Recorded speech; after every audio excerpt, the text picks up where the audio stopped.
திருப்புறங்குன்றத்தில் சிக்கந்தர் மலை என்று சொன்னதற்கும் இன்னும் 100 வருஷமோ 50 வருஷமோ நீங்கள் மன்னிப்பு கேட்பீர்கள் மிஸ்டர் கனகராஜ், மன்னிப்பு கேட்பீங்க. யார் முன்னால வந்தது? கந்தர் வேற சிக்கந்தர் வேறங்க. நாங்க தர்காவோட சண்டைக்கே போலங்க. இந்து முஸ்லீம் ஒற்றுமையாத்தான் இருக்கா, தீபத்தை ஏற்ற வேண்டியது.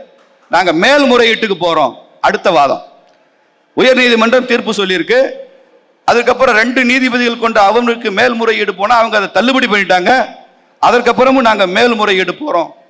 நான் கேட்கிறேன், எத்தனை இந்து கோவில்களை இடிக்க வேண்டும் என்று நீதிமன்றம் தீர்ப்பு கொடுத்த போது அதை எதிர்த்து ஹச்ஆர்என்சி, எந்த ஹச்ஆர்என்சி மேல்முறையீட்டுக்கு போச்சு? இந்து கோவிலை இடிக்க வேண்டும் என்று சொல்லி தீர்ப்பு வந்தால் மறுநாளே இடிப்பீங்க, அப்பீல் கிடையாது. அதே இந்து கோயில மலை உச்சியில தீபம் ஏற்றணும் உயர் நீதிமன்றம் தீர்ப்பு சொன்னா அப்பீலுக்கு போவீங்களா? அப்பீலுக்கு போவீங்களா? இது இந்துக்களுக்கு எதிரான அநீதி இல்லையா? துரோகம் இல்லையா? வஞ்சனை இல்லையா? அதெல்லாம் இப்படி பேசுறதுக்கு கேவலமா இல்லையா உங்களுக்கு? அப்பீலுக்கு போறீங்க.